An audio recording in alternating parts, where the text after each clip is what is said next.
Audiolivro Os Alicerces da Fé Cristã, volume 3, parte 3, Julgamento Eterno, capítulo 3, O Tribunal de Cristo. O Novo Testamento revela 3 cenas principais e sucessivas de como o juízo eterno se realizará. Cada uma dessas cenas distingue-se das outras por uma característica fundamental, ou seja, o tipo de trono no qual o juiz se senta enquanto ministra o juízo. Na primeira cena, o trono no qual o juiz se senta chama-se Tribunal de Cristo. Os que serão aqui julgados são os próprios seguidores e servos de Cristo, os verdadeiros cristãos. Na segunda cena, o trono do julgamento chama-se Trono da Glória de Cristo. Quem vai ser aqui julgado são as nações gentias que permanecerem na terra no final da grande tribulação, no período que antecede o reino milenar de Cristo na terra. Na terceira cena, o trono do julgamento chama-se o Grande Trono Branco. Os que serão aqui julgados são os mortos remanescentes que ressuscitarão no final do milênio.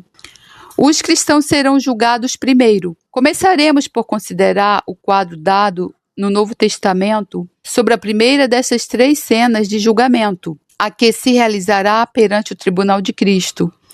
Como já dissemos, quem vai ser aqui julgado serão os verdadeiros cristãos. Para alguns poderá parecer surpreendente que os cristãos sejam julgados e que até sejam os primeiros. Contudo, isto baseia-se num princípio estabelecido em 1 Pedro 4, 17 e 18. Porque já é tempo que começa o julgamento pela casa de Deus.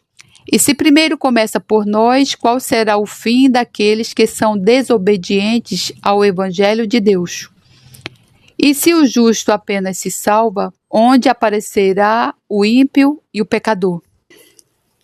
Nesse texto, Pedro, escrevendo como cristão, diz que o juízo deve começar por nós, isto é, pela casa de Deus. É óbvio que por todas essas 2 frases está referido aos cristãos. Isto é confirmado pelo fato de que os que são assim descritos contrastam com os que não obedecem ao Evangelho de Deus, isto é, os incrédulos. Portanto, Pedro deixa claro que o primeiro julgamento será o dos verdadeiros cristãos. O apóstolo refere-se a 2 vezes à cena em que esse julgamento dos cristãos será levado a cabo, numa linguagem muito similar em 2 passagens diferentes das suas epístolas. Em Romanos 14:10, Paulo diz: Mas tu, por que julgas teu irmão? Ou tu também, por que desprezas teu irmão? Pois todos havemos de comparecer ante o tribunal de Cristo. Um pouco mais adiante, no versículo 12 do mesmo capítulo, continua: De maneira que cada um de nós dará conta de si mesmo a Deus.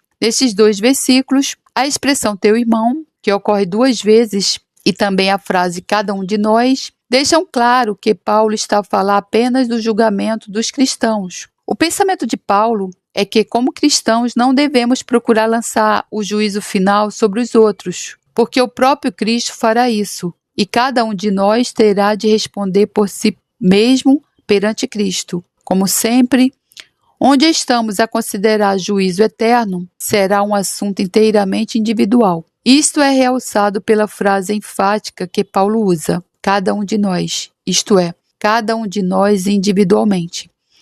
Igualmente, em 2 Coríntios 5:10, Paulo usa uma linguagem muito semelhante para descrever este julgamento dos cristãos, porque todos devemos comparecer ante o tribunal de Cristo, para que cada um receba segundo o que tiver feito por meio do corpo, ou bem ou mal. Uma vez mais, tanto a linguagem como o contexto deixam claro que Paulo está a falar apenas dos cristãos. Uma vez mais também, há a mesma ênfase sobre o indivíduo, cada um. Paulo também declara que aquilo que nessa altura será alvo de julgamento serão as coisas feitas por meio do corpo, isto é, as obras e o comportamento de cada cristão durante a sua vida aqui na terra. Paulo indica também que cada obra praticada por um cristão enquanto vive na terra deve pertencer a uma de 2 categorias, ou boa ou má. Não há terceira categoria ou neutralidade. Cada obra do cristão tem um valor definido de algum tipo, ou positivo ou negativo. Cada obra que não seja praticada em fé e obediência para a glória de Deus não é aceita aos olhos de Deus, e daí ser considerada má. É nesta base simples, claramente revelada, que como cristãos, cada um de nós deve esperar ser julgado. Em ambas essas passagens, falando do lugar que Cristo ocupará durante o julgamento dos cristãos, Paulo usa a expressão tribunal de Cristo. A palavra grega aqui traduzida por tribunal é bema. O vocábulo sugere uma plataforma erguida, usada para uma exposição pública. Em outras passagens do Novo Testamento, refere-se ao local de julgamento usado pelo imperador romano ou por um dos seus delegados, para ouvir e pronunciar a sentença dos casos que lhe eram apresentados. Por exemplo, em Atos 25:10, quando Paulo exerce o seu direito como cidadão romano para ser julgado pelo imperador, diz: "Estou perante o tribunal de César, onde convém que seja julgado." A palavra que Paulo usa para tribunal de César é bema, a mesma que ele utiliza noutros lados para se referir ao local onde Cristo julgará todos os cristãos. Não para condenação, mas para galardão. Qual será a natureza do julgamento feito aos cristãos por Cristo no seu tribunal?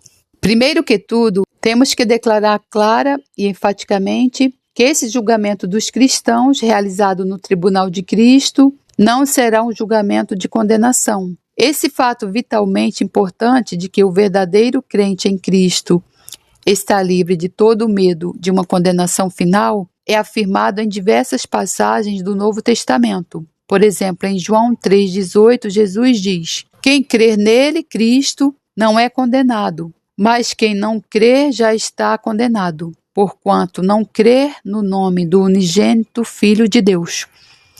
Aqui há uma distinção clara e perfeita. O verdadeiro crente em Cristo não é condenado. O descrente já está condenado, na base da sua incredulidade. Em João 5,24, Cristo dá a mesma certeza a cada crente sincero.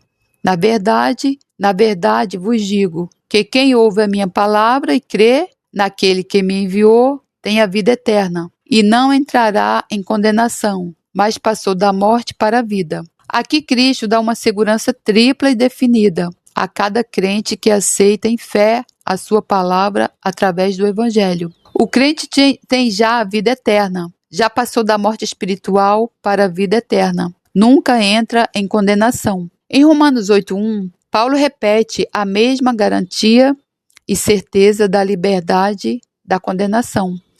Portanto, agora, nenhuma condenação há para os que estão em Cristo Jesus, que não andam segundo a carne, mas segundo o Espírito. Todas essas passagens deixam claro que os verdadeiros crentes em Cristo nunca terão de enfrentar um julgamento cujo resultado seja a condenação final. De fato, o verdadeiro crente em Cristo nunca precisará ser julgado pelos pecados que cometeu. Quando alguém como pecador vem fé a Cristo, recebendo como Salvador e confessando como Senhor, o registro inteiro dos pecados passados dessa pessoa é imediata e eternamente arrancado por Deus e dele nunca mais se recorda.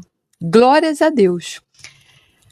2 vezes, em 2 capítulos sucessivos de Isaías, Deus dá esta promessa àqueles a quem ele redimiu. Em Isaías 43:25, diz ele: Eu mesmo, sou que apago as tuas transgressões, por amor de mim e dos teus pecados me não lembro. Também em Isaías 44:22, Deus diz: Desfaço as tuas transgressões como a névoa e os teus pecados como a nuvem. Torna-te para mim, porque eu te remei. Em ambas essas passagens, mencionam-se tanto os pecados como as transgressões.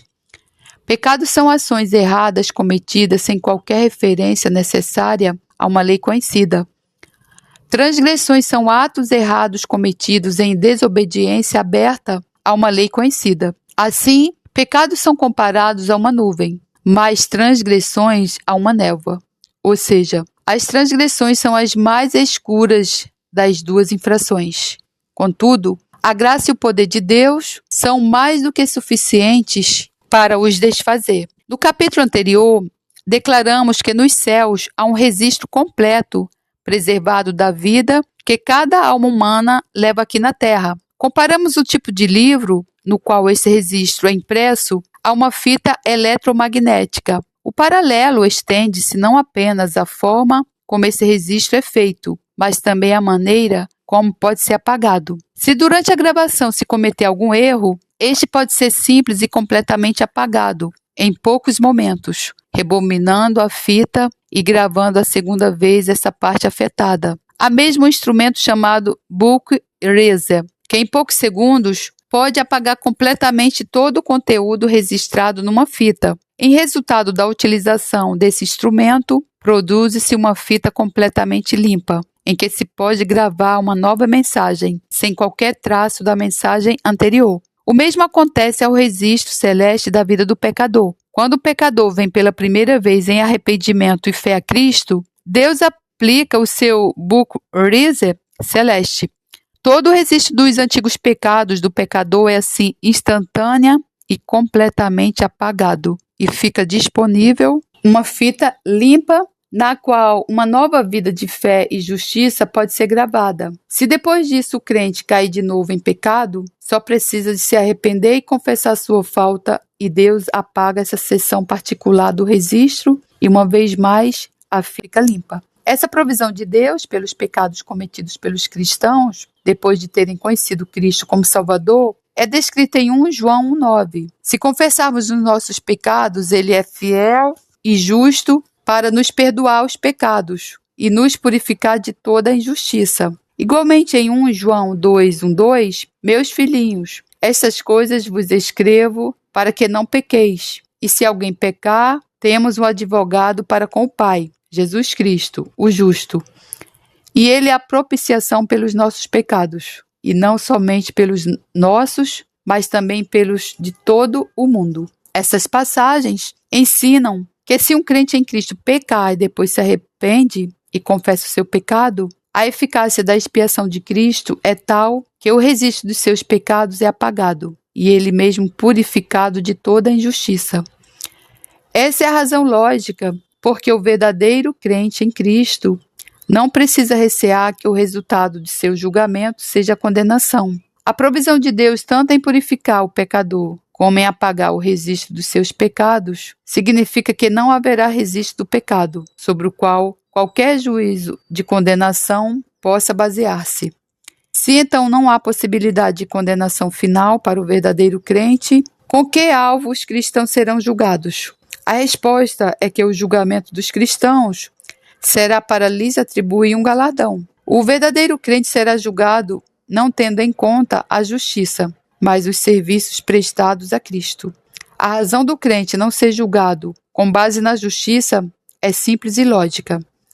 A justiça do verdadeiro crente já não é sua, mas a de Cristo em pessoa, e que lhe foi imputada por Deus na base da sua lei. Em 1 Coríntios 1,30, Paulo diz que Cristo para nós foi feito por Deus sabedoria e justiça, e santificação e redenção. Ninguém a não ser Jesus em pessoa se tornou a nossa justiça de Deus. Também em 2 Coríntios 5,21, Paulo realça a mesma verdade. Aquele que não conheceu pecado, Deus, o Jesus, fez pecado por nós, para que nele fôssemos feitos justiça de Deus.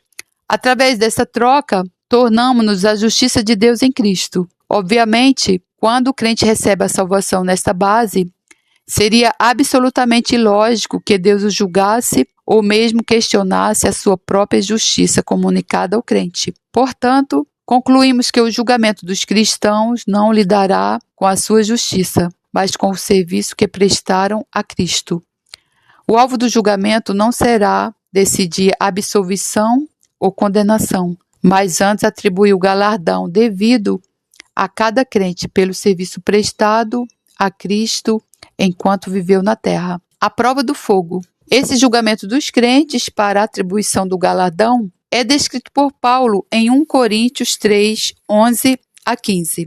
Porque ninguém pode pôr outro fundamento, além do que já está posto, o qual é Jesus Cristo. E se alguém, sobre este fundamento, formar um edifício de ouro, prata, pedras preciosas, madeira, feno, palha, a obra de cada um se manifestará. Na verdade, o dia a declarará, porque pelo fogo será descoberta, e o fogo provará qual seja a obra de cada um. Se a obra que alguém edificou nessa parte permanecer, esse receberá galardão. Se a obra de alguém se queimar, sofrerá detrimento, mas o tal será salvo, todavia, como pelo fogo. Paulo deixa claro que esse é um julgamento não da alma de cada ser humano, mas de todas as obras. Mesmo que as obras de uma pessoa queimem totalmente, mesmo assim a sua alma será salva. No primeiro versículo dessa página, Paulo explica por que razão a alma de um homem está segura,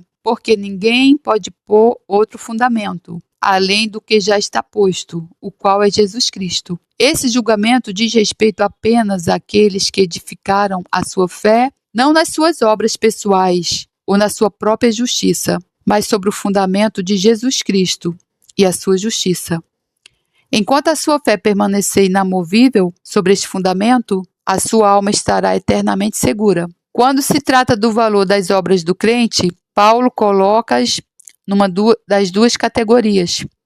Por um lado, elas são ouro, prata, pedras preciosas; por outro, madeira, feno, palha. A base que separa essas duas categorias é a capacidade de suportar a prova do fogo. As matérias da primeira categoria, ouro, prata, pedras preciosas, são capazes de passar pelo fogo sem se consumirem.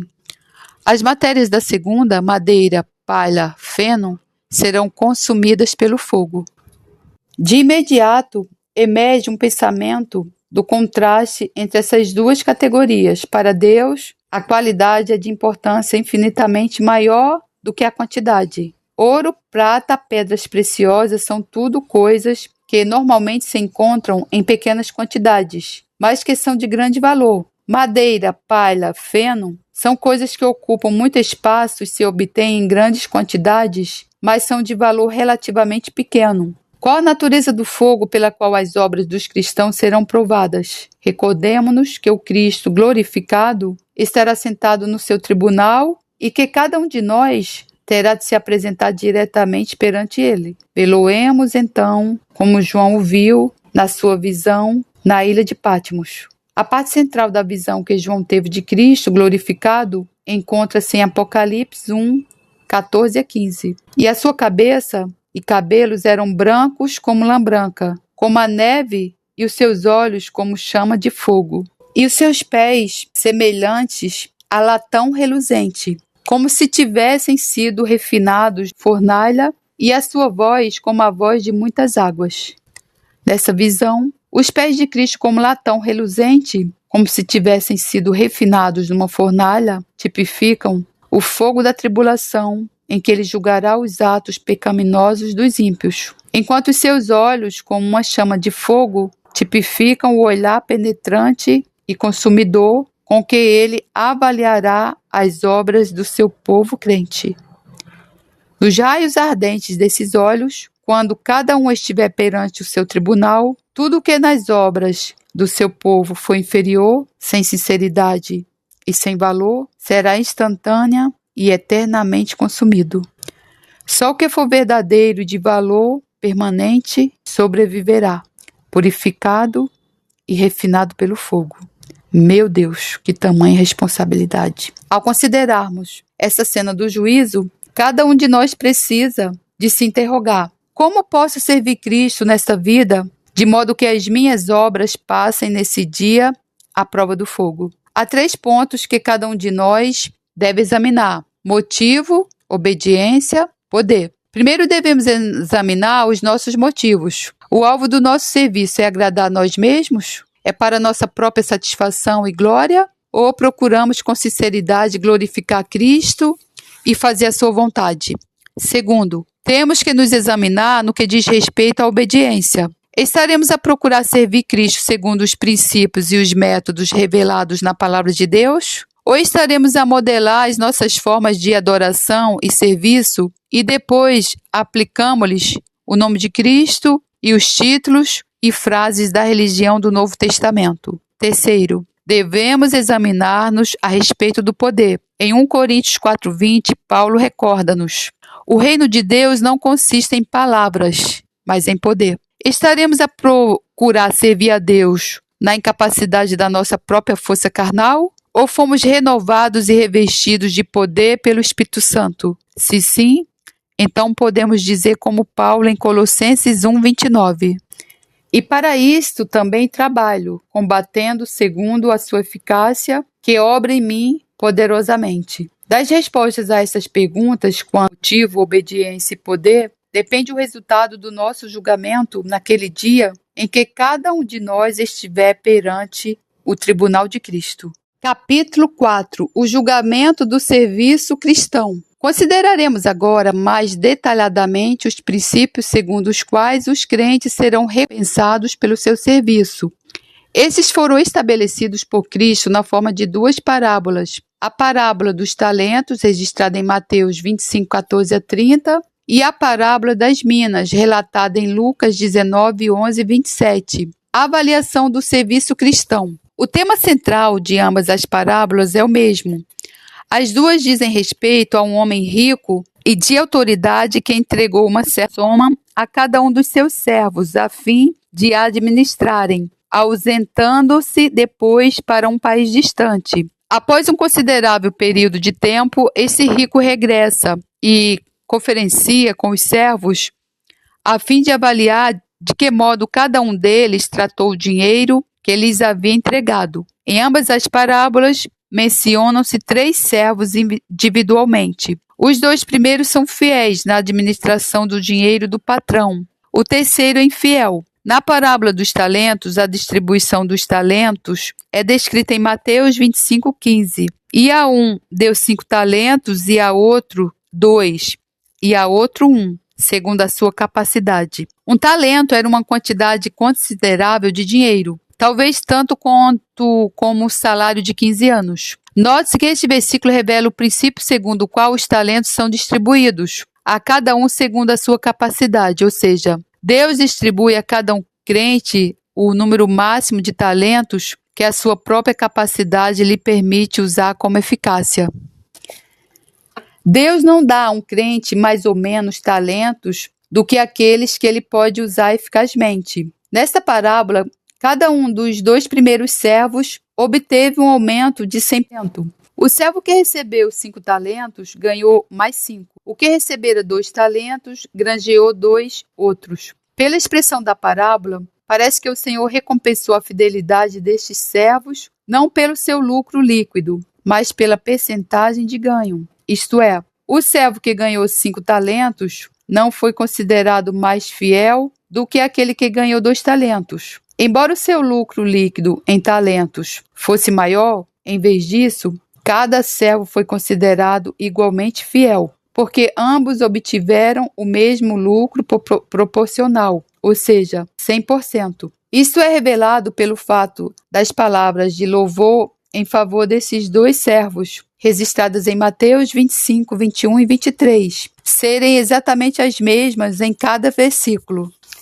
E o seu senhor lhe disse: Bem está, servo bom e fiel. Sobre o pouco foste fiel, sobre muito te colocarei. Entra no gozo do teu senhor. O fato de as mesmas palavras exatas serem usadas com esses 2 servos parece indicar que cada um deles foi considerado pelo seu senhor como sendo igualmente fiel. Ambos haviam recebido originalmente o número máximo de talentos que a sua capacidade lhes permitia usar com eficácia. Ambos obtiveram o máximo ganho possível, isto é, 100%. Foi na sua fidelidade expressa no ganho de percentagem obtido que o seu julgamento se baseou. O fato de um ter originalmente recebido 5 talentos e o outro 2 não é a base pela qual a sua fidelidade é avaliada. Nesta parábola dos talentos, o terceiro servo limitou-se a esconder o talento que recebera, trazendo-o mais tarde de volta ao seu senhor nas mesmas condições em que o havia recebido. Por isso não foi apenas privado de qualquer galardão, como foi total e finalmente rejeitado e lançado fora da presença do seu senhor. As palavras da condenação e rejeição deste terceiro servo encontram-se em Mateus 25, 26 a 30. Respondendo, porém, O seu senhor disse-lhe: Mau e negligente servo, sabes que ceifo onde não semeei e ajunto onde não espalhei. Devias então ter dado o meu dinheiro aos banqueiros, e quando eu viesse, receberia o meu com juros. Tirai-lhe, pois, o talento e dai-o ao que tem os 10 talentos, porque a qualquer um que tiver, será dado, e terá em abundância. Mas ao que não tiver, até o que tem ser-lhe-á tirado. Lançai, pois, o servo inútil nas trevas exteriores. Ali haverá pranto e ranger de dentes. Não pode haver qualquer dúvida sobre o significado dessas palavras. Este terceiro servo nem só não recebeu qualquer galardão, como foi realmente privado do único talento que inicialmente havia recebido, e ele mesmo lançado para longe da presença do seu senhor. Analisemos agora a parábola das minas em Lucas 19. Uma mina era uma quantidade de dinheiro equivalente a cerca de 3 meses de salário. Nesta parábola são mencionados 10 servos, embora apenas o caso de 3 deles seja descrito em detalhe. Inicialmente, todos os 10 servos receberam do seu senhor a mesma quantidade, isto é, uma mina cada. Dos 3 servos cujos casos são descritos, o primeiro ganhou 10 minas, o segundo 5, e o terceiro limitou-se a esconder a sua mina, acabando por a trazer na mesma condição em que a havia recebido. Parece que todos esses 3 servos possuíam capacidades iguais, já que cada um recebeu a mesma quantia.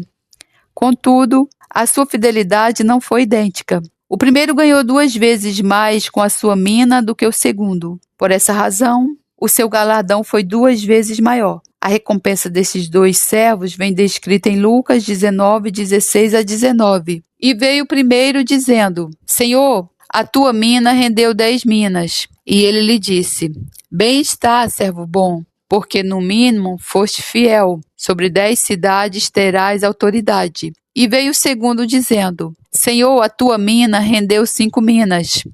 E a este disse também: Sê tu também sobre 5 cidades. Notamos que em 2 aspectos a recompensa do primeiro servo foi maior do que a do segundo. Primeiro que tudo, o primeiro servo foi especificamente louvado pelo seu senhor como servo bom. O segundo servo não recebeu um louvor semelhante. Em segundo lugar, ao primeiro servo foi dada autoridade sobre 10 cidades. O segundo servo recebeu autoridade apenas sobre 5. Isto é, a sua recompensa foi na proporção exata do lucro que cada um alcançou. Uma outra conclusão que podemos retirar desta parábola é que o galardão por servir Cristo fielmente nesse tempo presente consiste em posições de autoridade e responsabilidade na administração do reino de Cristo.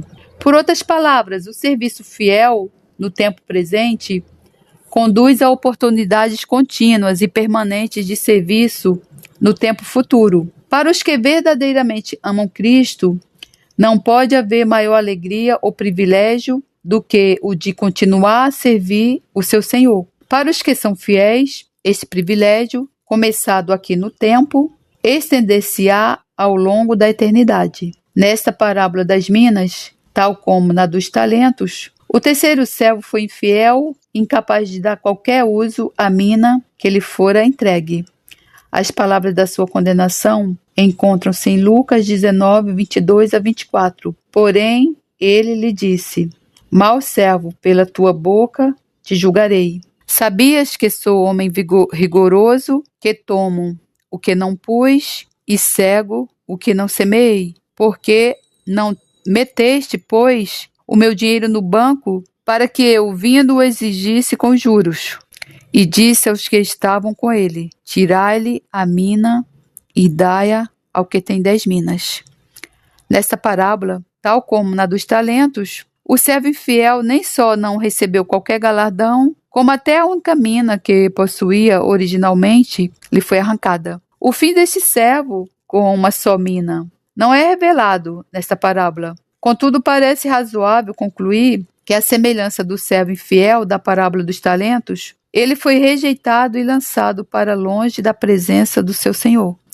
Em ambas as parábolas, o fracasso pelo mau uso do talento e da mina entregue a cada servo é descrito com severidade pela palavra mal. Em cada caso, o Senhor começa o seu juízo do servo infiel com a frase servo mau. Daqui aprendemos que, pelos padrões de Deus, a maldade consiste não apenas em realizar ativamente o que é mal, mas também em não fazer o bem quando está ao nosso alcance praticá-lo. É o que se deduz da definição de pecado, dada pelo Tiago em 4,17. Aquele, pois, que sabe fazer o bem e o não faz, comete pecado. Tiago explica que pecado consiste não apenas em fazer o que sabemos ser mal, mas também em não fazer o que sabemos ser o bem. Por outras palavras, os pecados de omissão não são menos sérios que os pecados de comissão. O mesmo pensamento se encontra contido na revelação profética do juízo de Deus dada em Malaquias 3,18. Então vereis outra vez a diferença entre o justo e o ímpio, entre o que serve a Deus e o que o não serve. Aqui encontramos uma distinção clara e singular, feita por Deus, entre o justo e o ímpio. O justo é definido como o que serve a Deus, o ímpio como aquele que não serve. Uma vez mais, a lição é clara. Não servir a Deus é em si mesmo impiedade. Foi essa impiedade que levou à condenação e rejeição do servo infiel em cada uma das duas parábolas que estudamos. Em nenhuma delas o servo rejeitado fez algo de mal. Em cada caso, a base da sua rejeição foi apenas o fato de ter fracassado por não fazer o bem que estava ao seu alcance praticar. Em ambas as parábolas, Cristo indica que este princípio do juízo se aplicará aos que afirmam ser seus seguidores e servos. No capítulo anterior, examinamos a passagem de 1 Coríntios 3, 11 e 15, onde Paulo fala do cristão cujas obras são rejeitadas e queimadas no fogo do juízo. No capítulo anterior, examinamos a passagem de 1 Coríntios 3, 11 a 15, onde Paulo fala do cristão cujas obras são rejeitadas e queimadas no fogo do juízo, apesar de ser salvo. Por outro lado, nas parábolas que consideramos agora, dos talentos e das minas, parece que o servo infiel não é apenas privado de qualquer galardão, mas ele é mesmo rejeitado e afastado para sempre da presença do seu Senhor. Isso conduz-nos naturalmente a uma questão interessante e importante. Na apreciação de Deus, qual a diferença entre esses dois casos? Por que será que no caso descrito por Paulo, as obras do homem são rejeitadas, mas ele permanece salvo? Enquanto na parábola de Jesus, o servo infiel não apenas perde o seu galardão, como ele é mesmo rejeitado e expulso. A diferença parece ser essa. No caso descrito por Paulo, o homem realmente tenta fazer algo ativo para o seu mestre, de fato. Os exemplos dados de madeira, palha e feno sugerem que ele fez algo. Contudo, a sua obra não é do tipo ou qualidade que suporte a prova de fogo. No entanto, essa sua atividade, embora mal orientada e não recompensada, serve pelo menos para provar que a sua fé em Cristo é genuína. E por essa razão, a salvação de sua alma está garantida, apesar das suas obras se queimarem. Por outro lado, o servo infiel com um talento não fez nada pelo seu mestre, nem bem nem mal. Esse fracasso em agir mostra que a sua profissão de fé e serviço eram vãos e não sinceros, tal como Tiago 2,26 diz: a fé sem obras é morta. Uma fé que não resulta em atividade de nenhum tipo é uma fé morta, é vazia, inútil, não sincera. Não apenas não consegue produzir quaisquer obras de serviço que possam ser galardoadas, como falha em garantir ao que a professa a salvação da sua própria alma. Uma pessoa que professa fé em Cristo sem procurar servi-lo ativamente é, na realidade, um hipócrita. Por essa razão, o julgamento de tal pessoa é ser lançada nas trevas exteriores. Ali haverá choro e ranger de dentes. Uma análise cuidadosa das passagens concernentes a julgamentos semelhantes, em Mateus 24:51 e Lucas 12:46, mostra que em este lugar de trevas exteriores, onde há choro e ranger de dentes, é o lugar reservado aos hipócritas e aos incrédulos. O servo infiel que não faz nada pelo seu mestre deve ocupar o seu lugar nesta mesma categoria. Na realidade, é um hipócrita e incrédulo. O lugar que ele está destinado é às trevas exteriores. Os anjos eliminarão todos os hipócritas. Esse julgamento do servo hipócrita conduz-nos a uma outra conclusão importante em ligação com os acontecimentos que desembocam no tribunal de Cristo. Antes dos verdadeiros cristãos serão admitidos ao local do tribunal de Cristo, todos os hipócritas e cristãos falsos serão primeiro separados do povo de Deus e serão devidamente julgados pela sua hipocrisia e falsidade. Esse julgamento dos hipócritas é descrito em duas parábolas relativas ao reino dos céus, contada por Jesus em Mateus 13. Essas duas parábolas são a do trigo e do joio, e a da rede lançada ao mar. Ao estudar essas e também outras parábolas desse capítulo, torna-se importante determinar qual o significado da expressão reino dos céus. Em Mateus 12, 25 a 28 e em Lucas 11, 17 a 20, Jesus fala de dois reinos que estão em oposição um ao outro, o reino de Deus ou dos céus e o reino de Satanás. Até o fim do tempo presente, estes dois reinos continuarão a coexistir. O reino de Deus inclui todos os seres criados que se submeterem ao governo justo de Deus. O reino de Satanás inclui todos os que estão em rebelião contra o governo de Deus. Em Efésios, Paulo revela dois níveis do reino de Satanás. Em Efésios 6,12, descreve uma hoste de anjos caídos, que seguiram Satanás na sua rebelião inicial contra Deus. Em Efésios 2,2, fala de seres humanos que estão também em rebelião contra Deus. Chama esses os filhos da desobediência. Indica que são controlados por Satanás, o príncipe das potestades do ar. O Evangelho do Reino, proclamado por Jesus e pelos seus apóstolos, é um convite feito por Deus aos homens rebeldes, mas nunca aos anjos rebeldes, para fugirem do reino de Satanás e entrarem no reino de Deus. Todos os que desejam aceitar esse convite devem preencher duas condições.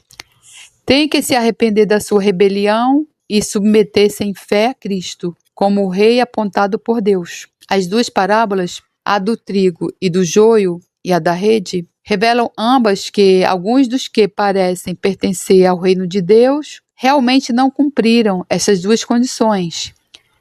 Tem uma aparência exterior de arrependimento e submissão, mas isso não provém de um coração sincero e, consequentemente, não produz a íntima e profunda transformação de caráter que é apanário do reino de Deus. Um dos grandes propósitos de ambas as parábolas é revelar o julgamento especial de Deus que virá sobre esses hipócritas no término do tempo presente.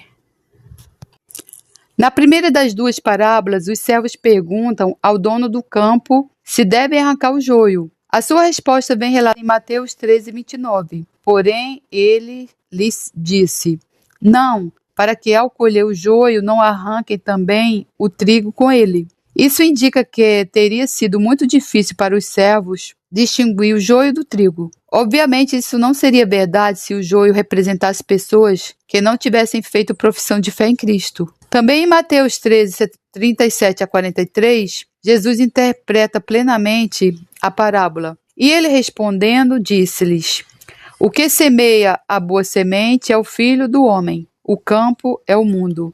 E a boa semente são os filhos do reino. E o joio são os filhos do maligno. O inimigo que o semeou é o diabo. E a ceifa é o fim do mundo. E os ceifeiros são os anjos.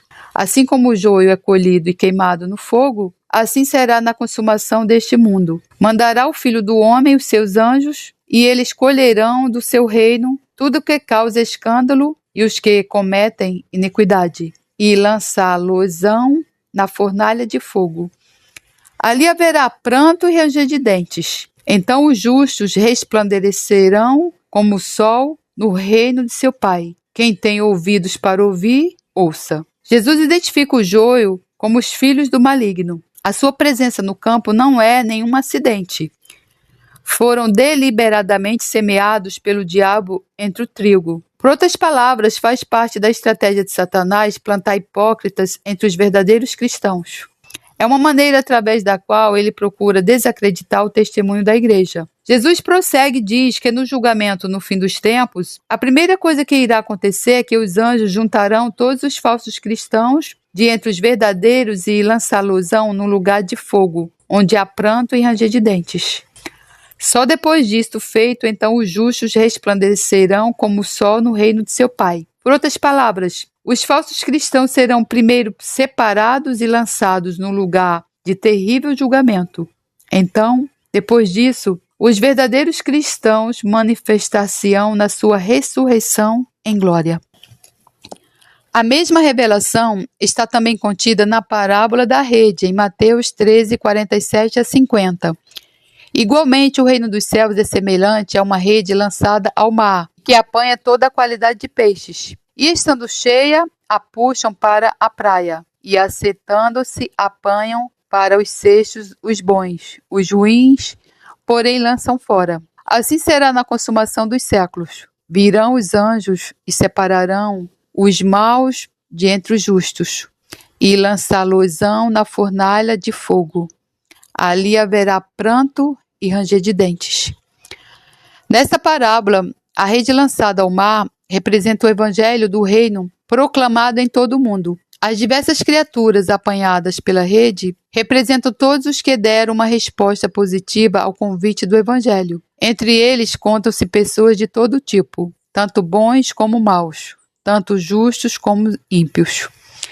No fim dos séculos, a primeira coisa que acontecerá é que os anjos separarão os ímpios dos justos e lançá-los-ão no lugar de castigo. Só depois disso é que os bons e os justos receberão as bênçãos e o galardão da eternidade com Cristo. Nessa revelação podemos ver que uma outra razão porque o julgamento realizado ante o tribunal de Cristo não terá como resultado a condenação final de quem comparecer ante ele. Antes de ocorrer esse julgamento dos verdadeiros crentes, os anjos já terão separado e lançado no lugar de tormento todos os hipócritas e cristãos falsos. Assim, os que aparecem ante o tribunal de Cristo para receber o seu galardão serão apenas os crentes verdadeiros e justos, cuja salvação já está eternamente garantida através da sua fé sincera na justiça pessoal de Cristo. Esse processo de, antes do julgamento dos verdadeiros crentes, separar os hipócritas e os falsos crentes é profeticamente referido no Salmo 1, 4 a 5. Não são assim os ímpios, mas são como a moinha que o vento espalha. Pelo que os ímpios não subsistirão no juízo, nem os pecadores na congregação dos justos. Nessa profecia, os ímpios são comparados à moinha, enquanto, por inferência, os justos são comparados ao trigo. Antes do trigo ser ajuntado no celeiro, separa-se primeiro a moinha. Antes dos justos entrarem na posse do seu galardão eterno, os ímpios são primeiro separados do seu meio e lançados no lugar de punição. Por essa razão, o salmista continua a dizer que os ímpios e os pecadores nunca serão autorizados a ser julgados juntamente com os justos, isto é, perante o tribunal de Cristo. Nem depois disso serão jamais admitidos na congregação dos justos na eternidade.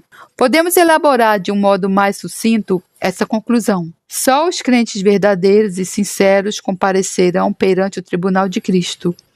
Antes disso, pela intervenção dos anjos, todos os hipócritas e cristãos falsos terão sido afastados e lançados num lugar de castigo, eterno castigo, o lago de fogo de enxofre.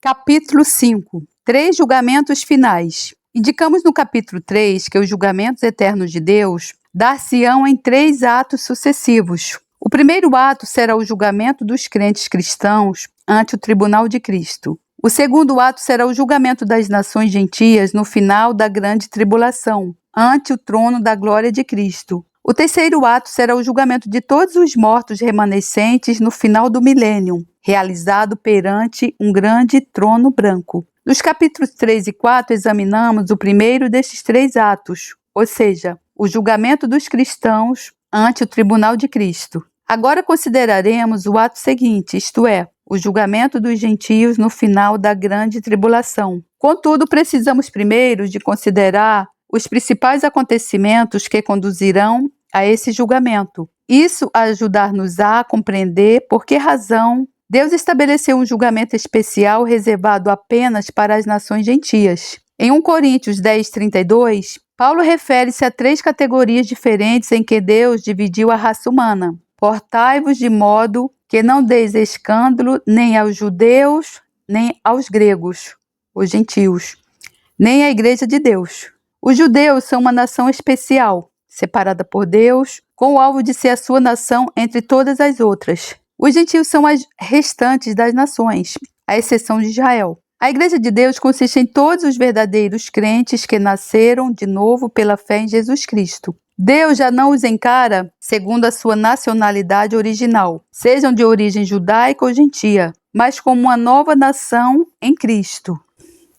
As Escrituras deixam claro que o julgamento que estamos agora a considerar e que se realizará perante o trono da glória de Cristo será apenas o dos gentios, ou seja, nenhum membro de qualquer dos outros 2 grupos será aqui julgado. Ali não haverá nem judeus nem cristãos. Esse fato concorda com a revelação geral da Escritura relativamente ao fim desta era presente. Não haverá cristãos nesse julgamento porque todos eles já terão sido especialmente julgados no tribunal de Cristo. Não haverá judeus nesse julgamento porque, nesta altura, Israel como nação terá já passado pelo seu próprio julgamento especial e todos os judeus que sobreviverem a esse julgamento especial terão sido reconciliados com Deus através do reconhecimento de Jesus como Salvador e Messias. Nesta altura, o tratamento final de Deus, face a Israel, completará o processo histórico de julgamento através do qual ele tem estado a fazê-los passar durante quase 4.000 anos. O julgamento subsequente das nações gentias marcará uma transição do julgamento histórico para o eterno. A tribulação como julgamento de Israel. Ao considerar esse julgamento especial de Israel, é útil observar 2 princípios gerais, segundo os quais Deus lida com a raça humana, na bênção e no juízo. Podem ser sucintamente resumidos da seguinte maneira. Primeiro, um princípio de bênção. Deus, em geral, abençoa os gentios através dos judeus, mas ele abençoa os judeus diretamente segundo um princípio de punição. Deus normalmente pune os judeus através dos gentios, mas pune os gentios diretamente. Esses 2 princípios orientarão o modo de Deus tratar a raça humana no término da presente era. Primeiro, nos estágios finais da grande tribulação, Deus julgará e punirá Israel pela última vez como nação, através dos gentios. Depois, quando esse julgamento final de Israel se completar, Deus em pessoa intervirá diretamente julgando os gentios. Esse julgamento final de Israel, depois de como nação terem regressado à sua terra, é descrito em Jeremias 30, 3-9. Porque eis que dias vêm, diz o Senhor, em que farei tornar o cativeiro do meu povo Israel e Judá, diz o Senhor, e torná-los-ei a trazer a terra que dei a seus pais e a possuirão. E essas são as palavras que disse o Senhor acerca de Israel e de Judá, porque assim diz o Senhor: ouvimos uma voz de temor nas mãos de pais. Perguntai, pois, e vede se um homem tem dores de parto. Porque, pois, vejo cada homem com as mãos sobre os lombos, como a que está dando à luz. E por que se tem tornado macilentos todos os rostos? Ah, porque aquele dia é tão grande que não houve outro semelhante. E é tempo de angústia para Jacó. Ele, porém, será livrado dela. Porque será naquele dia, diz o Senhor dos Exércitos, que eu quebrarei o seu jugo de sobre o teu pescoço, quebrarei as tuas ataduras, e nunca mais te servirão deles os estranhos, mas servirão o Senhor, seu Deus, como também a Davi, seu rei, que lhes levantarei. Note-se a ordem dos acontecimentos aqui preditos por Jeremias. Primeiro, Deus trará Israel de novo de volta à sua terra. Segundo, para Israel haverá uma época de perigo e desânimo nacionais, mais terrível do que qualquer outra pela qual antes tenham passado. Terceiro, o Senhor em pessoa acabará por intervir contra os estranhos, os gentios inimigos de Israel, e salvará Israel das suas unhas. Quarto, o reino nacional de Israel será de novo restaurado no trono de Davi, sob o governo supremo do próprio Senhor Jesus. Esse período do reino restaurado será o milênio. Esse ajuntamento no final dos tempos das nações gentias contra Israel e a intervenção direta do Senhor em favor de Israel é descrito também em Zacarias 12:3. E acontecerá naquele dia que farei de Jerusalém uma pedra pesada para todos os povos. Todos os que carregarem com ela certamente serão despedaçados e ajuntar-se-ão contra ela todas as nações da terra. A mesma visão profética é prosseguida em Zacarias 14:2-4. Porque eu ajuntarei todas as nações para a peleja contra Jerusalém. E o Senhor sairá e pelejará contra essas nações, como no dia em que pelejou no dia da batalha. E naquele dia estarão os seus pés sobre o Monte das Oliveiras. Mais uma vez, vemos aqui que a presente era terminará com o ataque combinado das nações gentias contra Israel e Jerusalém, mas que o Senhor em pessoa intervirá para salvar Israel. Essa intervenção culminará no seu regresso pessoal ao Monte das Oliveiras, o mesmo ponto de onde ele ascendeu ao céu no começo da presente dispensação. Como resultado deste período final de perigo e desânimo nacionais, todos os elementos rebeldes serão finalmente purgados do meio de Israel, e os que sobreviverem a esta purificação final estarão então prontos a reconciliarem-se arrependidos e humildes para com seu Deus. Esta purificação final de Israel é descrita em Ezequiel 20:37-38, onde o Senhor primeiro prediz o seu reagrupamento na sua terra e depois descreve como lidará ali com eles. E vos farei passar debaixo da vara, e vos farei entrar no vínculo do concerto, e separarei de entre vós os rebeldes e os que prevaricaram contra mim. A frase usada aqui de fazer passar debaixo da vara refere-se ao processo pelo qual um pastor costumava inspecionar individualmente cada ovelha antes de a admitir no rebanho. Como resultado deste processo, todos os rebeldes serão separados de Israel e os que permanecerem entrarão no novo relacionamento com o Senhor, através da aliança com Jesus Cristo. A intervenção do Senhor contra as nações gentias perseguidoras e a sua reconciliação final com Israel são posteriormente descritas em Zacarias 12:9-10. E acontecerá naquele dia que procurarei destruir todas as nações que vierem contra Jerusalém, e sobre a casa de Davi e sobre os habitantes de Jerusalém derramarei o espírito de graça e de súplicas, e olharão para mim a quem trespassaram, e prantearão como quem pranteia por um unigênito, e chorarão amargamente por ele, como se chora amargamente pelo primogênito. É o próprio Senhor que está aqui a falar na primeira pessoa relativamente a Israel. Diz ele: olharão para mim a quem trespassaram. Eis uma das mais distintas profecias em toda a Escritura sobre a rejeição e crucificação de Cristo. Contudo, nesta altura, Israel reconhecerá por fim o seu erro terrível e com grande pranto e arrependimento se reconciliará com o seu Messias, a quem há tanto tempo rejeitaram. No Novo Testamento, essa reconciliação final de Israel com Deus é descrita por Paulo em Romanos 11:26. E assim todo Israel será salvo, como está escrito: de Sião virá o libertador, e desviará de Jacó as impiedades. Depois de Israel ter assim passado pelo fogo da grande tribulação e voltar a reconciliar-se com Deus através de Jesus Cristo, não haverá necessidade de Deus julgar a nação. A partir daqui, quando Cristo estabeleceu o seu reino terrestre e ocupar o seu lugar no trono da sua glória, só terá de julgar as restantes nações gentias que estiverem vivas na terra no final da grande tribulação. Julgamento das nações gentias. Em Mateus 25:31-46, Jesus apresenta um vívido quadro do julgamento das nações gentias. Não há ali qualquer sugestão de se tratar de uma parábola. É uma predição direta e profética, usando a analogia de um pastor a lidar com seu rebanho. O ato de abertura é apresentado em Mateus 25:31-33. E quando o Filho do Homem vier na sua glória, e todos os santos anjos com ele, então se assentará no trono da sua glória, e todas as nações serão reunidas diante dele, e apartará uns dos outros como o pastor aparta dos bodes as ovelhas, e porá as ovelhas à sua direita, mas os bodes à esquerda. O alvo do julgamento que se segue é separar as ovelhas, os que Deus o aceita, dos bodes, os que Deus rejeita. As ovelhas serão recebidas no reino que Deus lhe preparou, ou seja, o reino milenar de Cristo. Por seu lado, os bodes sofrerão um julgamento final e irrevogável, por meio do qual serão banidos para o fogo eterno, preparado para o diabo e os seus anjos, os demônios. Esses gentios rejeitados serão enviados não para o Sheol, o Hades, mas diretamente para o lugar do castigo final de todos os rebeldes, o lago de fogo. Nesse lago de fogo já se encontrarão a besta,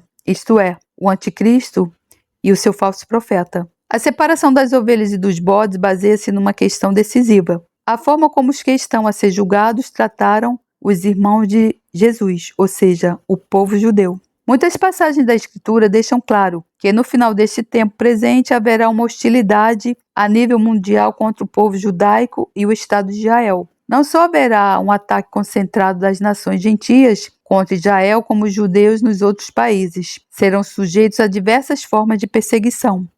Porém, no meio de tudo isso, haverá alguns gentios que tomarão posição, quer individualmente, quer como nação, ao lado do povo judeu. Farão tudo o que estiver ao seu alcance para proteger os judeus e aliviar o seu sofrimento. No julgamento subsequente, distingui-los-á como ovelhas, considerando-os dignos de entrar no reino terrestre de Cristo. Um quadro similar do ajuntamento final das nações a fim de serem julgadas por Deus é apresentado em Joel 3, 1, 2. Porquanto eis que naqueles dias e naquele tempo em que removerei o cativeiro de Judá e de Jerusalém, congregarei todas as nações e as farei descer ao vale de Josafá, e ali com elas entrarei em juízo por causa do meu povo e da minha herança, Israel, a quem eles espalharam entre as nações, repartindo a minha terra. Deus declara que primeiro removerá o cativeiro de Judá e de Jerusalém, isto é, voltará a congregar na sua própria terra o povo judeu espalhado. Depois reunirá todas as nações gentias e julgá-las-á. A base do julgamento é a mesma que Jesus descreveu em Mateus 25. Deus diz que julgará as nações por causa do seu povo Israel. Nesse ponto da história, quando o antissemitismo está cada vez mais espalhado e mais agressivo, é tremendamente importante que todas as nações sejam avisadas de que serão julgadas por Deus na base do tratamento que darem ao povo judeu. Assim que as ovelhas tiverem sido separadas dos bodes, completar-se-á o julgamento das nações gentias. Nessa altura, todos os que forem considerados dignos de entrar no reino milenar de Cristo terão passado pelo juízo refinador de Deus. Primeiro Israel terá sido purificado nas chamas da grande tribulação. Depois, no final da tribulação, os gentios serão purificados pela intervenção e julgamento diretos de Cristo. Depois desses julgamentos purificadores, tanto dos judeus como dos gentios, seguir-se-ão 1000 anos de paz e prosperidade com Cristo, a reinar como rei sobre toda a terra. Glórias a Deus, louvado seja o nome do Senhor. No final deste período de 1000 anos, Satanás fará uma derradeira tentativa de organizar as nações gentias numa rebelião contra Cristo e o seu reino, mas essa revolta não resultará em nada devido à intervenção direta de Deus. Nesta altura, Satanás será finalmente expulso para sempre da terra e será lançado no lago de fogo, juntando-se ao anticristo e ao falso profeta, que já ali se encontrarão. Com essa derrota da tentativa final de Satanás, todos os rebeldes entre os viventes, nessa altura na terra, serão separados e só restará julgar os mortos de todos os séculos passados. Por essa razão, todos os mortos que não tiverem sido previamente ressuscitados serão convocados para juízo. Dessa maneira, erguer-se-á o pano para o terceiro e último ato do juízo eterno de Deus. O grande trono branco. Essa cena é descrita em Apocalipse 20, 11 e 15. E vi um grande trono branco, e o que estava assentado sobre ele, de cuja presença fugiu a terra e o céu, e não se achou lugar para eles. E vi os mortos, grandes e pequenos, que estavam diante do trono, e abriram-se os livros. E abriu-se outro livro, que é o da vida. E os mortos foram julgados pelas coisas que estavam escritas nos livros, segundo as suas obras. E deu mal os mortos que nele havia. E a morte e o inferno deram os mortos que neles havia. E foram julgados, cada um segundo as suas obras. E a morte e o inferno foram lançados no lago de fogo. Essa é a segunda morte. E aquele que não foi achado escrito no livro da vida foi lançado no lago de fogo. Eis o derradeiro fim de todo o pecado, e de toda rebelião contra a autoridade e a santidade do Deus Todo-Poderoso, ser lançado para sempre no lago do fogo eterno. Só poderão escapar a esse julgamento final aqueles cujos nomes estiveram escritos no livro da vida. Os nomes escritos nesse livro são os nomes dos que, durante a sua vida na terra, se tomaram merecedores através da fé, da misericórdia e da graça de Deus. Estes pertencem a várias categorias. Todos os que depositaram a sua fé no sacrifício expiatório de Cristo em favor da humanidade já terão sido ressuscitados no início do milênio. Terão sofrido seu próprio julgamento ante o tribunal de Cristo, não para condenação, mas para receber o seu galardão. Parece certo que a maioria dos que aparecerão perante o grande trono branco não terão preenchido as condições para receber a misericórdia de Deus e por isso serão condenados ao lago de fogo. Contudo, como já salientamos no capítulo 7 do livro da Ressurreição dos Mortos, diante do grande trono branco haverá seguramente pelo menos duas categorias de pessoas que escaparão à condenação e entrarão na vida eterna. A primeira categoria consiste em pessoas como a Rainha do Sul e os homens de Nínive, que aproveitaram a misericórdia que Deus lhes concedeu numa revelação breve e decisiva. A Escritura não indica quantos outros poderá ter havido no decurso da história e que tiveram uma oportunidade similar. A segunda categoria consiste nos que morreram na fé durante o milênio. Podemos imaginar que haverá outros a quem Deus, do seu grande trono branco, mostrará misericórdia? A resposta a essa pergunta só a onisciência de Deus poderá dar. Para nós, com o nosso conhecimento limitado e perspectivas reduzidas, é estultícia especular. Devemos antes adotar a atitude expressa por Abraão em Gênesis 18, 25. Não fará justiça o juiz de toda a terra? Os que experimentaram a incomensurável misericórdia de Deus não podem nunca compreender plenamente tudo quanto está incluído nos juízos de Deus. Os estudos desse livro limitaram-se a aflorar apenas certos aspectos que Deus achou por bem revelar na Escritura. Permanecem muitas outras áreas deste vasto assunto que ultrapassam o nosso poder de compreensão. Em última análise, só podemos compartilhar do espanto e da maravilha expressos por Paulo em Romanos 11:33. Ó profundidade das riquezas, tanto da sabedoria como da ciência de Deus! Quão insondáveis são os seus juízos, e quão inescrutáveis os seus caminhos. Assim concluímos apropriadamente o estudo sistemático das 6 doutrinas fundamentais da fé cristã, que foi o tema desses volumes da série Fundamentos. Por meio do estudo sistemático, lançamos minuciosamente os alicerces bíblicos da doutrina sobre a qual a fé de cada cristão deve estar firmemente edificada. Com este alicerce lançado, torna-se então possível obedecer à exortação de Hebreus 6:1. Prossigamos até a perfeição. Continuemos a edificar sobre esse alicerce até termos levantado nas nossas vidas um edifício completo da doutrina e prática cristãs. A mesma palavra de Deus que fornece o alicerce necessário também nos mostra como podemos atingir a perfeição do edifício completo. Portanto, a todos os que me acompanharam nesses estudos, dou essa palavra final de exortação retirada dos lábios de Paulo em Atos 20:32. Agora, pois, irmãos, encomendo-vos a Deus e a palavra da sua graça, a Ele que é poderoso para vos edificar e dar herança entre todos os santificados. Sobre o Derek Prince. Derek Prince nasceu em 1915 e faleceu em 2003. Derek Prince nasceu na Índia, filho de pais britânicos. Teve formação escolar em grego e latim no Colégio de Eton e na Universidade de Cambridge, na Inglaterra. Com 24 anos, ele foi professor na Universidade King's em Cambridge, onde ensinou filosofia moderna e clássica.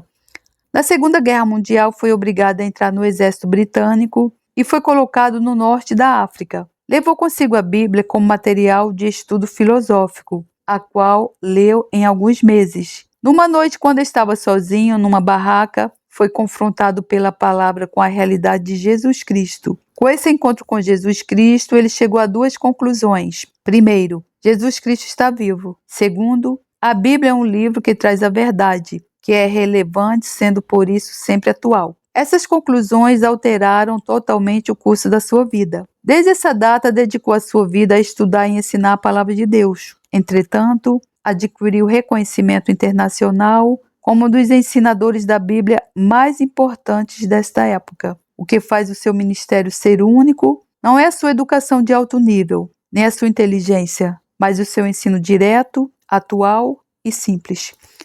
O programa de rádio Hoje, com Derek Prince, é transmitido diariamente em vários países, por exemplo, em chinês, espanhol, russo, mongoliano, arábico e mais. Os estudos dele, mais de 40 livros em mais de 100 línguas, 400 CDs e 150 DVDs, tiveram grande influência na vida de muitos líderes cristãos sobre todo o mundo. Em setembro de 2003, depois de uma vida longa e frutífera, Derek Prince faleceu com a idade de 88 anos, enquanto dormia. Derek Prince Ministries continuará a distribuir por todo o mundo o ensino dele através dos diversos meios que dispõe, entre os quais livros, cartas de ensino, cartões de proclamação, áudio, vídeo e conferências. Existem, no entanto, objetivos bem definidos no Derek Prince Ministries. Fazer chegar estes meios locais onde ainda não conhecem a palavra de Deus, contribuir para o fortalecimento da fé dos cristãos que vivem em comunidades cujo poder político não permite a liberdade de expressão e circulação da palavra divina. Derek Prince Ministries. Se não conseguires explicar um princípio de uma maneira simples e em poucas palavras, então tu próprio ainda não o percebes suficientemente. Essa frase de Derek Prince caracteriza o seu ensino bíblico. Estudos simples e claros que pretendem direcionar o leitor para os princípios de Deus, tornando assim possível uma maior abertura para reflexão e tomada de posição perante a sua escolha. Os estudos de Derek Prince têm ajudado milhões de cristãos em todo o mundo a conhecerem intimamente Deus e a pôr em prática os princípios da Bíblia no dia a dia das suas vidas. DPM Portugal deseja cooperar nessa edificação do corpo de Cristo, com o fim de preparar os santos para o serviço da comunidade, para a edificação do corpo de Cristo até que todos cheguem à unidade da fé e ao pleno conhecimento do Filho de Deus, ao homem adulto à medida completa da estatura de Cristo. Efésios 4, 12 e 13. O nosso alvo é fortalecer a fé dos cristãos no Senhor Jesus Cristo, através do ensino bíblico de Derek Prince com material, livros, cartas de ensino, cartões de proclamação, e mais tarde CDs e DVDs na sua própria língua. Em mais de 100 países, o DPM está ativo, dando a conhecer o maravilhoso e libertador Evangelho de Jesus Cristo. Esperamos também que se sinta envolvido e encorajado na sua fé através do material por nós disponibilizado. Esse material está no Derek Prince Portugal, uma página que você pode ir lá pesquisar no Google. A nossa principal atividade neste momento é traduzir e disponibilizar trabalhos do Derek Prince em português, como, por exemplo, cartas de ensino, distribuição gratuita 4 vezes por ano de cartas de ensino, orientadoras e edificadores sobre temas diversos da Bíblia. Deseja saber mais sobre os materiais disponíveis e ou receber as cartas de ensino gratuitas? Informe-nos, ficamos à espera do seu contato através de DPM Portugal. O blog é www.dpm-portugal.blogspot.com. Você pode jogar lá no Google Derek Prince Portugal, que vai aparecer a página do Derek Prince Portugal com muito material, muitos livros, muitas cartas de ensino que vai edificar a sua vida. Graças a Deus, louvado seja, Senhor, o teu nome. Obrigada, Pai, por eu ter concluído essa obra. São 3 volumes, os alicerces da fé cristã, é a base para a vida cristã, são os fundamentos. Eu coloquei esse material todo aqui no canal, eu fiz o volume 1, gravei o volume 2 e graças a Deus agora acabei o volume 3. Foi um trabalho muito dispendicioso, mas um trabalho muito edificante para a minha vida. Eu também acredito que será para a sua, porque a letra era muito pequenininha nos livros e eu também vi que aqui existia uma grande resistência para eu concluir esse trabalho. E a resistência foi vencida com a ajuda de Deus, com a ajuda de Jesus, com a ajuda do Espírito Santo de Deus. Porque assim, irmão, quando a gente começa a fazer uma obra para o Senhor, a gente precisa começar e terminá-la. Mas no meio do caminho, muitas vezes a gente encontra resistência. Foi assim nesse livro, foi assim nesse trabalho. Eu fiz não é o trabalho mais perfeito do mundo, mas eu trabalho com aquilo que eu tenho, a minha voz, que é a voz que Deus me deu, o sopro. Quando a gente fala, a gente está soprando. É como quando Deus criou o mundo através da sua palavra. Na verdade, a nossa fala, ela é um sopro. Então, o mais importante é o Espírito que está em mim. Eu não faço isso aqui para benefício próprio. Eu não faço esse trabalho, eu não divulgo esse trabalho para a minha glória. Eu faço para a glória de Deus. Eu faço para que o reino do Senhor avance e a glória seja dada somente a Ele. Então, eu faço isso aqui num tablet. Veja, não é um trabalho profissional, é um trabalho amador, porque eu faço por amor. Eu faço por amor à obra. E cada vez que você ensina, você precisa ter em mente que você também aprende. Quando a gente lê, a gente retém uma pequena parte, é em torno aí de uns 10%. Quando a gente lê e a gente também fala, a gente retém uma parte maior. Quando a gente escuta, a gente ainda retém outra parte ainda maior, 30%, 40%. Quando a gente ensina, ainda mais em voz alta, a gente retém 75% do ensino. Veja bem, como é importante a gente ensinar. Então, eu estou ensinando a mim mesma. Antes de ensinar vocês, esse ensino está vindo para a minha vida. Antes de edificar a vida de vocês, também está edificando a minha. Então, a mesma coisa, irmão, eu espero que você faça. Você também aprenda e você ensine. Porque Deus, ele não nos chamou para sermos crentes. Na verdade, na Bíblia só existe a palavra cristão 3 vezes. Deus, ele nos chamou para sermos discípulos. Ele disse, ide, pregai o evangelho a toda criatura. Quem crer será salvo. Quem não crer será condenado. Então, irmão, que nós possamos obedecer à exortação de Paulo em Hebreus 6:1. Prossigamos até a perfeição. Até a perfeição de quem? Do Cristo, do próprio Cristo. Que nós possamos também prosseguirmos para o alvo, pelo prêmio da santa vocação de Deus, pelo prêmio da boa-aventurança, pelo prêmio da coroa, que nós possamos ser os soldados da orelha furada, os atletas de Cristo. Que esse ensino possa edificar a sua vida e que Deus abençoe a sua vida rica e abundantemente. E eu oro e agradeço em nome do Senhor Jesus, porque a glória é para Ele, porque dele, para Ele e por Ele são todas as coisas. Amém. Graças a Deus. Teu Deus, os gentios vieram à tua herança, contaminaram o teu santo templo, reduziram Jerusalém a montões de pedras. Deram os corpos mortos dos teus servos por comida às aves dos céus e a cama dos teus santos às feras da terra. Derramaram o sangue deles como a água ao redor de Jerusalém e não houve quem nos enterrasse. Somos feitos opróbrio para nossos vizinhos, carne e zombaria para os que estão à roda de nós. Até quando, Senhor, acaso te indignarás para sempre? Arderá o teu zelo como fogo. Derrama o teu furor sobre os gentios que não te conhecem e sobre os reinos que não invocam teu nome, porque devoraram a Jacó e assolaram as suas moradas. Não te lembres das nossas iniquidades passadas, venham ao nosso encontro depressa as tuas misericórdias, pois já estamos muito abatidos. Ajuda-nos, ó Deus, a nossa salvação, pela glória do teu nome, e livra-nos e perdoa os nossos pecados por amor do teu nome.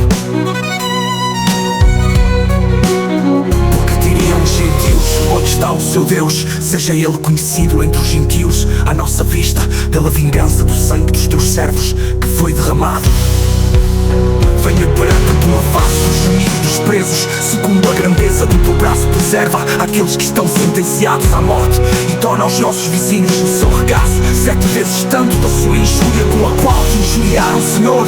Assim nós, teu povo e ovelhas do teu pasto, te louvaremos eternamente, de geração em geração cantaremos os teus louvores.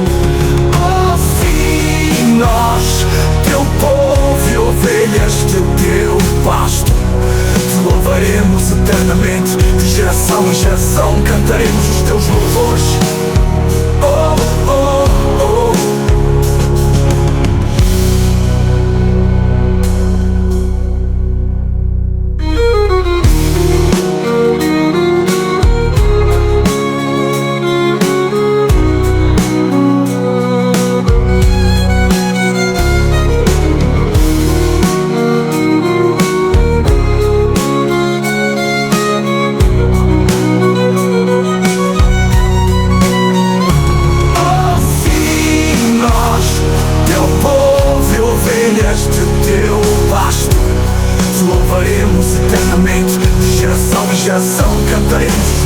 cruz.